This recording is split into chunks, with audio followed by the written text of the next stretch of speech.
অঞ্চলটি উপমুখ্যমন্ত্রী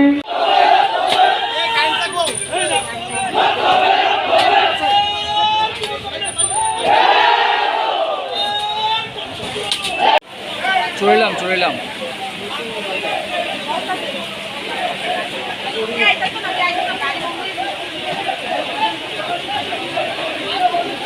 আজকে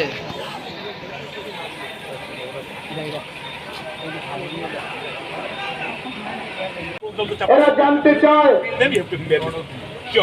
সামাজিক ভাতা 2000 করে দেওয়ার যে প্রতিশ্রুতি রাখা হয়েছিল এটা কি হয়েছে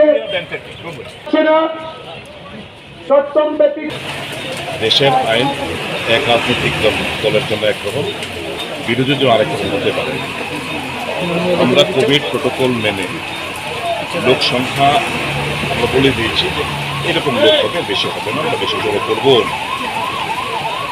কাজে মাত্র 153 জন পরিবারে 603 জন আজকে যোগদান করেছে। 603 জন ভোটার তো এখানে আছেন, 153 জন নেতা কর্মীরা বিভিন্ন বুথের জরিমানা এসেছে। গতকালকে মুখ্যমন্ত্রী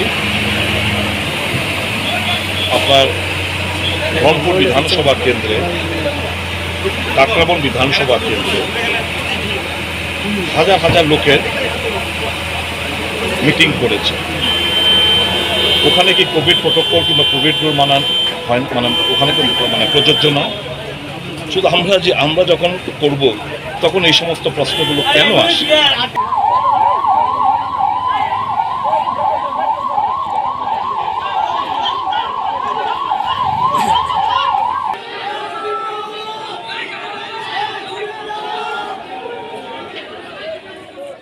Don't forget to like, share and subscribe to East Mojo. For any queries, put them down in the comments section below and press on the bell icon for notifications.